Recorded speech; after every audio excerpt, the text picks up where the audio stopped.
Mr. Mayor, in the last 12 months, you've flown to Africa, New York, Japan, Brazil, Singapore, and that's just to name a few.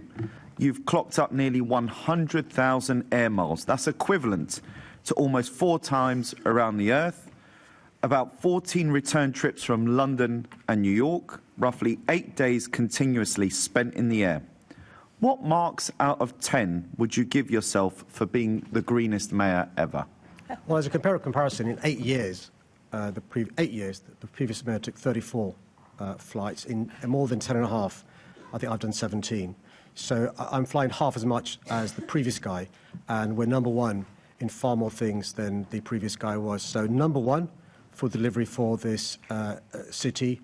Number 3 in terms of the 3 mayors for flights taken. Number 1 for delivery on the basis of travelling overseas. Number 1 for banging the drum for our city. Number 1 for foreign direct investment. No other city in the world except for Dubai gets more FDI than I do. Number 1 for life sciences capital of Europe. Number 1 for tech capital of Europe. Mr. Mayor, that wasn't the question. That wasn't the question. My question is, what marks would you give yourself out of 10? You claim you're the greenest mayor ever. You penalise Londoners for going about their lives and driving their cars, ULEZ, LTNs, the other woke rubbish that you promote. You say you're the greenest mayor ever, but yet you're clocking up all these air miles. You're obsessed with the previous guy. The previous guy didn't bang on about this stuff, but you do. So are you not a hypocrite? Sorry, Chair, I said number 1. I should have answered marks out of 10. 10 out of 10, 10 out of 10, 10 out of 10, 10 out of 10, 10 out of 10, 10 out of 10. So, Mr. Mayor, let's try this a different way, because, you know, I know you're obsessed with Boris. I don't know what it is. Maybe because he got to be Prime Minister and you won't when Andy puts you in the Lords. But anyway, that's by the by. The average petrol car in London generates 2 tonnes of CO2 a year, whereas your jollies abroad have generated 40 times that at 80 tonnes of CO2 in the last year. Once again, do you still view yourself as the greenest mayor of London ever? I think the fact that some on this assembly are so hostile to our net zero policies, there must be a reason for that. And that's because we're delivering on net zero policies. We're cleaning up the air. We're reducing emissions. I think 27%, 24% reduction since I became mayor, 37% reduction since 1990. So emissions are going down in London. Air quality is improving in London. Green jobs are being created in London, as well as other investment in London. Now, he may not like it because he doesn't like London doing well. Londoners do. London did very well under a Conservative mayor, but let's come back to your record, Mr. Mayor. Once again, you are penalising Londoners. Let me put it a different way. If it had been a Conservative, let's say the roles were reversed and you were not Mayor of London, let's say Assembly Member Polanski was Mayor of London, possibly Assembly Member Prince was Mayor of London, maybe the Lord Len of Greenwich was Mayor of London, or even Safer with Susan was Mayor of London. Excuse me. And Mayor Bakari of Merton was Mayor of London. And they had claimed to be the greenest mayors of London, but jet-setted all over the world. Would you not call them a hypocrite? I think he missed out the Reform Party. No, I said Mayor Prince. I did say it, yeah. Look, listen, if it's good for our city, good for our country, I welcome it. There's been times where Conservative Prime Ministers have done things that I support and I've welcomed it. So I remember Wilson, in terms of black taxis, I think we agreed on terms of their... Listen, there are some things that are above party politics. I'm just disappointed that he plays this sort of, and apologies to those in the sixth form student politics, debating society stuff. You're far better than him, by the way, but don't try to emulate him, it's poor. I'd rather have one of them up there as Mayor of London than you, mate, but we'll leave it there. Thank you, Mr. Chairman. Assembly Member Garrett, please.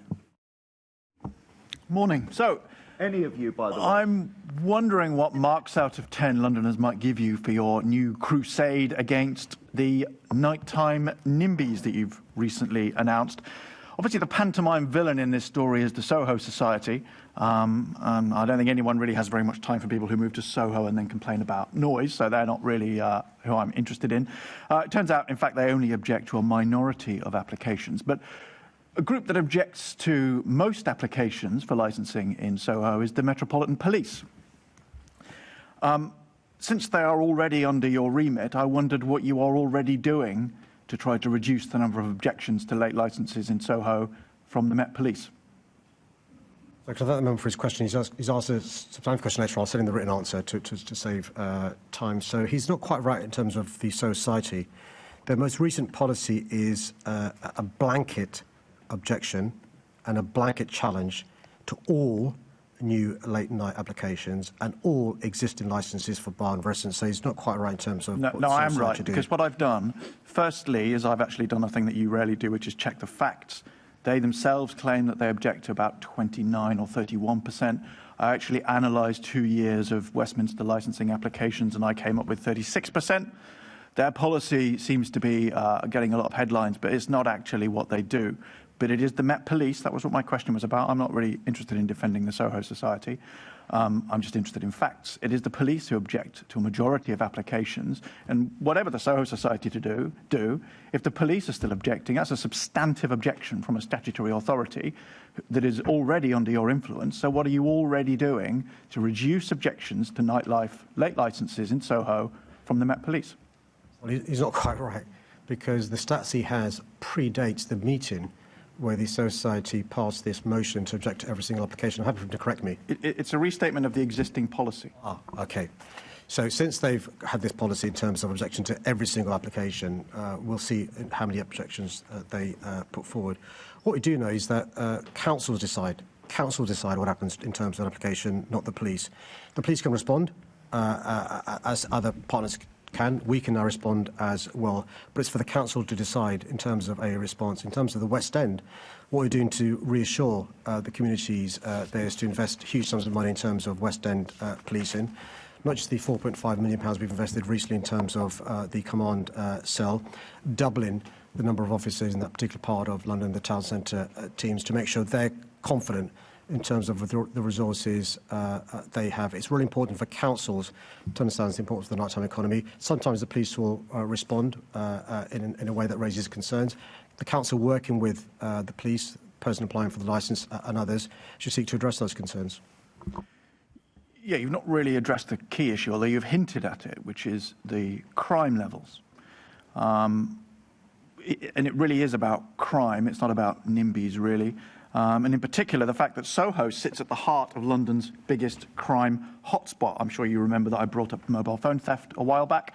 Actually, 26% of all the mobile phones stolen in London are stolen in one of the 2 wards around Soho. Westminster, in fact, has more theft than the next 5 highest theft boroughs put together. And it's a similar pattern that you see for volume crime, for serious crime. It's very high in Westminster, and the crime in Westminster is concentrated in the area around Soho. The police are struggling to cope. You've just given some figures, but really it's not enough to deal with what is a substantial crime wave occurring in that part of London. The police are struggling to cope. You're largely in denial that there's a problem with crime in London. You always call it disinformation. And so the police there have to fall back on the only lever they really have, which is to try to object to more licences, to try and reduce the number of people and reduce the nightlife activity. It's that high crime is the real reason why there's a challenge getting late licences in Soho. And so my question is, in all this talk of your new licensing strategy, will it mention and will it engage with this crime problem, or will you just, continue to shout at the local council and at local residents as if somehow they're to blame? Let me try and answer that. So I think the member's conflating the genuine concern people have with high-volume crime, and having your phone stolen is incredibly distressing, and licences and processing of licences and the police view on licences and the police response to the increase across the globe in terms of mobile phone thefts. The good news in relation to mobile phone thefts, as he's mentioned it, is over the past year there's been a big decrease in phone thefts in Westminster, 19% reduction in robbery, and a 38% reduction in theft from person. Operation Reckoning, which deals with phone thefts, as he's mentioned it, has led to 13,000 fewer phones being stolen over the past year. A lot of that is in the West End, 40% in the West End. So phone thefts we're taking action on, and I mentioned the £4.5 million additional investment, but also the Commissioner's got the phone companies to move as well in terms of prevention, really important. So phone thefts we're going to continue to make progress on.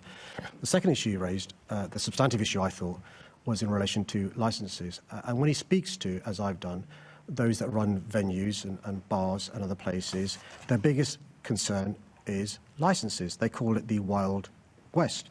And so, although it's good news, we've made progress in terms of our theatres, our music, our grassroots, our pubs, the big challenge is the process of licensing. The 33 different boroughs doing it 33 different ways, and also a small minority of residents, causing real headaches for locally elected councillors. Locally elected councillors, often a majority of a couple of dozen, are clearly conscious about residents raising concerns. And just one stat I'll end with, because I know the member wants to come back, is in London, 82% of licences are granted. Across the country, 91%, a big 10% difference in London. He will try and say that's because of mobile phone thefts in London. It isn't. It's because of NIMBYs influencing councils who say no. OK, we've for once had a substantive answer, which is that the Mayor's licensing policy will not engage with the crime problem, which is the real problem in Soho. Thank you. Thank you. Anybody? Assembly Member Hall, please. Yeah, thank you. Good morning, Mr. Mayor. Mr. Mayor, obviously I'm following up on my question to you about the absolute mayhem in London after the France-Morocco match. Why on earth did it take you so long to actually comment on it, especially given that a police officer was injured? Sorry, I'm not sure the member refers to commenting on it. Your comment on, you tweet on everything. In fact, on that day, you'd tweeted about the tennis twice. You'd mentioned the fact that it was hot 5 times, that Tom Copley was doing a Photoshop with somebody. You'd done all of that. But on the streets of London, where we had absolute chaos with police officers, riot police there, objects being thrown at officers, roads closed, fireworks and flares being set off, no, it took till gone 4 o'clock in the afternoon before you commented on that. You are responsible for that. When the England fans do anything, you're out the traps immediately. But when other people are out there causing mayhem on our streets, we have to wait for a comment from the Mayor. Why did you take so long before you actually commented on this? Well, Chair, the member clearly spends more time on social media than I do. When there's major incidents in our city, I spend time speaking to those involved in the front line rather than communicating via Twitter and being obsessed by tweets. I'm happy to look into the speed at which a social media message went out. The key thing is to make sure that the police have the support they need, but also to make sure we're fully cognizant of all the facts before sometimes we prematurely comment in social media. We know that most recently from a tragic murder that's taken place in other parts of the country, the consequences of politicians commenting too soon. Oh, really? That's interesting. Because when Chris Carber was shot by the police, you were on that immediately. Immediately it was the police's fault. Immediately you commented. It's amazing, isn't it, what you do and don't comment on. The wonderful leader of the Conservative group in Westminster, Paul Swaddle, was immediately saying how bad this was and that we don't want this sort of behaviour on London streets. He's the leader of the Conservative leader of Westminster. But our Mayor chose rather to talk about the tennis, the hot weather, pictures of Tom Copley. When our police officers had been injured, we'd had roads closed in the centre of London, and it was a big event, if you like, and it's something that we would have expected the Mayor to comment on. Well, Chair, if the member is criticising the social media team that works incredibly hard all year round, I'm sure they'll reflect on the expertise the member provides on social media and their views on that. I think you should reflect on what you do and don't comment on. We've had enough of two-tier Starmer. And we want, if you're going to comment on some things, make sure you're constant with what you do comment on. I suspect had they been England fans, you'd have been on Twitter first thing in the morning condemning them. So perhaps think on that, Mr. Mayor. Thank you, Chair. Thank you. Assembly Member Best, please.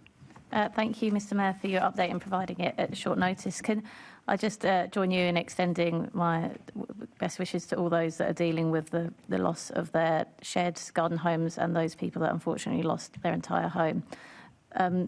Many people along the Weaver line are now concerned about the cause of that fire. I noticed there wasn't an update on that in your response. Could you please just make sure that any work that can be done to release something on that as soon as possible can be done, because there's a lot of people concerned at the moment. Yeah, no, I thank the member for her question, the way she asked it as well. There is an investigation taking place. I've got an update which I'm reluctant to share because I've got only work in progress, and you'll appreciate the dangers in commenting when work in progress. The LFB are in their regular meetings with residents, letting them know what they can, because obviously there's things they can do to avoid, God forbid, another fire happening.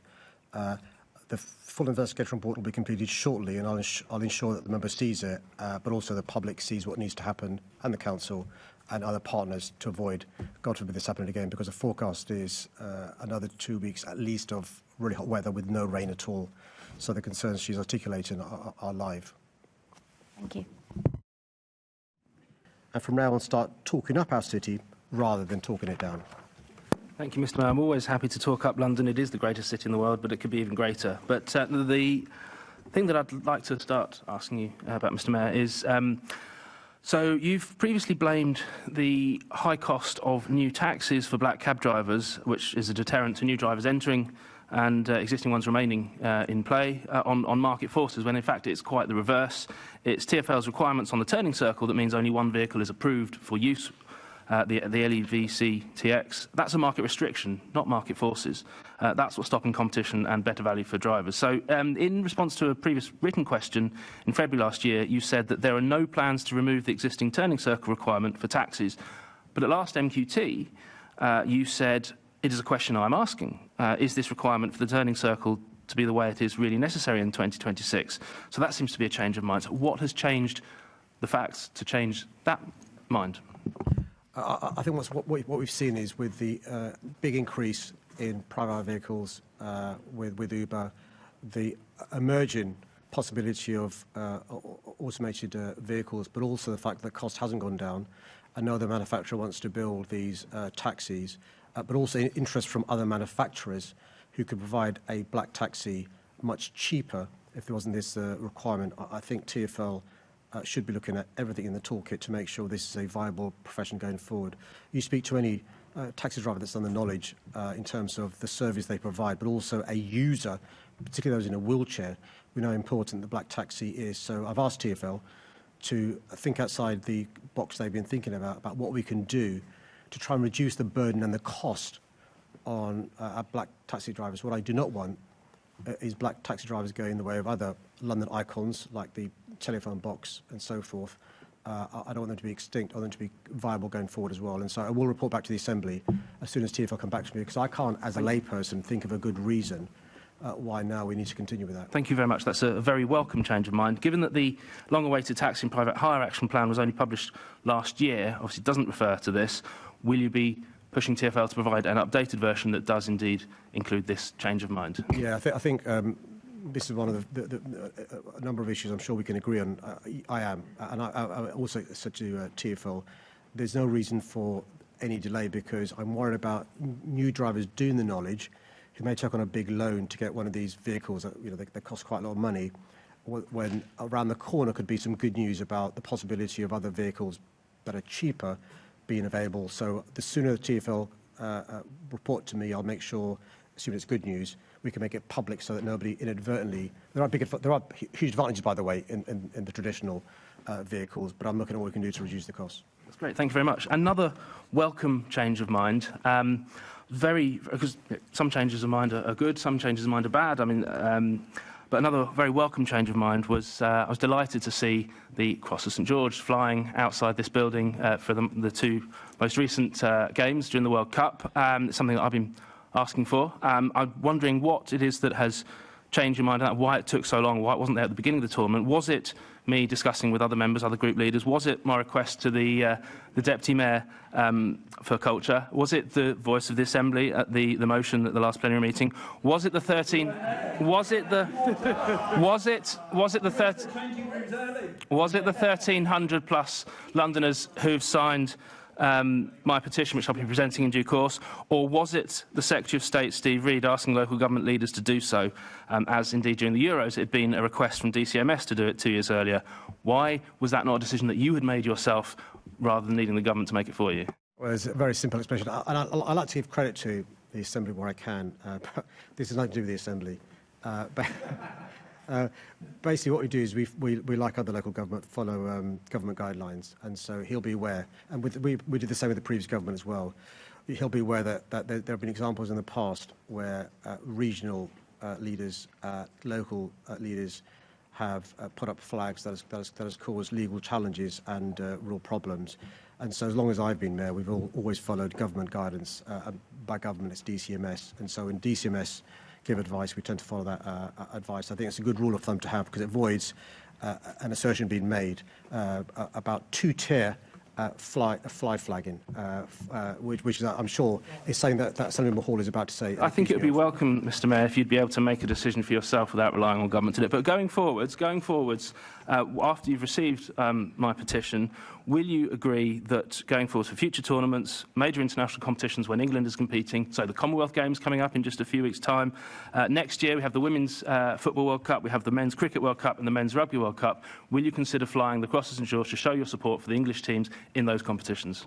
Well, I think the number is in danger of conflating a number of issues. I think it's perfectly possible to be a proud Englishman and to follow government guidance. And the assertion that somehow, by not flying the St George's flag, we should breach government guidance, you're somehow not a proud Englishman. I think is even below the belt for the... The best way to show your support, Mr Mayor, is to fly the flag. I'm going to have to pause there because we need to leave time for my colleague. There's plenty of time left. Are you not a proud Englishman? I'm a very proud Englishman. I'm still wearing the flag. I'm still wearing it, Mr Mayor. Let's use the time we have to discuss the Englishness. Look, if you're either proud or you're not, let's use the time. You've got time. So I think it's really important to be a proud Englishman and to discuss these issues. And I think there are many Londoners who are proud Scots, proud Welsh, proud I'm very proudly wearing the England flag and the England flag here as well. Thank you, Mr. I think what we've got to do, well, you're not out of time though. I'm sorry. Thank you. He's embarrassed about being English as well. Well, let's discuss. I mean, I think we've got 3 hours to discuss being a proud English person. And now he's pointing fingers. Look, you may wear St George's underpants or ties and stuff.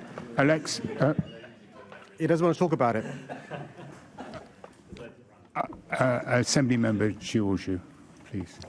Thank you, Mr. Chairman. On the theme of flags, I've read recently that the London Borough of Enfield proudly flies the St George's flag, the Union flag of Great Britain and Northern Ireland, and the Enfield Beast all year round. Why don't you just copy the London Borough of Enfield? Because Enfield have banned the Pride flag. And I think the message that sends the LGBTQIA+ community in Enfield and across London is saying that he should think about. I'm really proud to be a mayor for all Londoners, but I will follow government guidance. Mr. Mayor, are LGBT+ members of our London community not also English and British? Is that what you're implying? Well, I would say he's more than welcome to join me, Mr. Chairman, at the fantastic Chroma Festival in Enfield on Saturday, celebrating Pride in Enfield and our fantastic LGBT+ community. He's more than welcome. I know the leader. I'll give him a free ticket as well. Chair, can you confirm he's banned the flag in the town hall? This is Mayor's question time. Fake news, Mr. Chairman. Fake news. Thank you.